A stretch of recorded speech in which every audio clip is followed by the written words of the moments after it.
Okay, here I am. This is part 2 of my video on this on the rust repair on this Volkswagen. What is that? R32.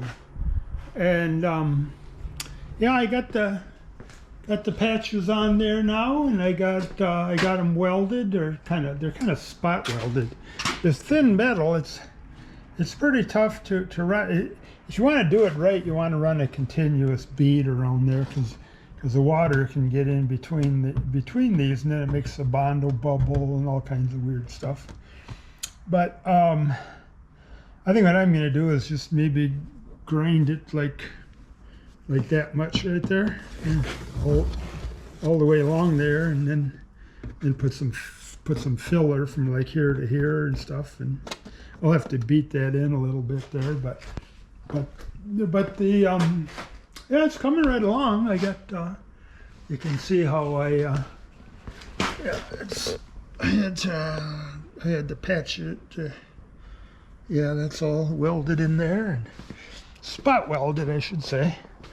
And then this side here, I ground that down before lunch today, and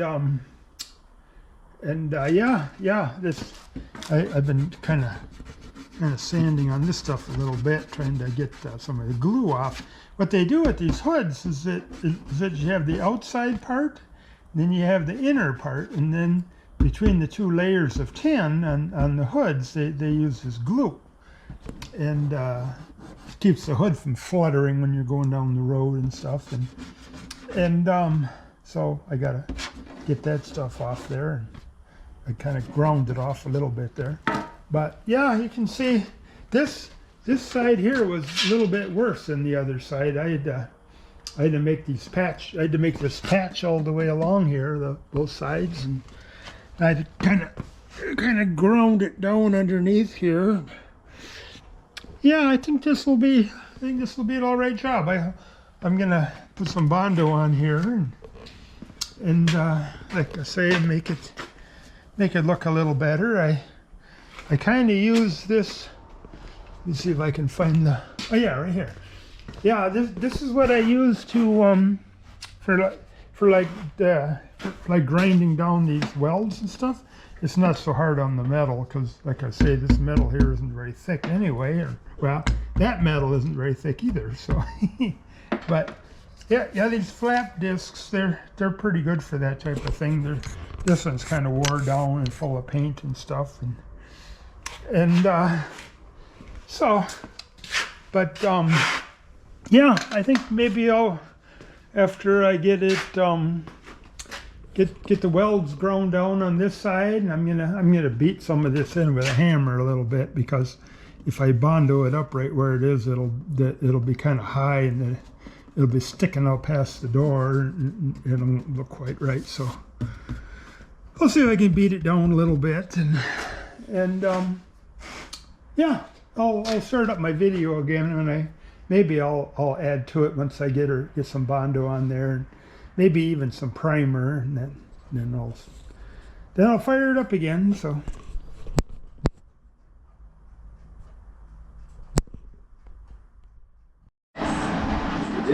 Well, I got it about as much as I'm gonna do. I think I'm just gonna finish putting some primer on it. I got the primer on the other side. You can see I got it all Bondoed up, and the guy will have to do a little bit of sanding yet, because he does body repairs too, just like I do. So he can finish it up. It's got, well, he wants to paint it himself, but he can finish it up. It's got it won't take much for him to fill in a few little scratches here and there and stuff. So that's about it for this video. I'm gonna have to do a little editing to put everything get everything. I put a little primer in here too. So, but anyway, that's about it for now. So see you on the next one, I guess. So.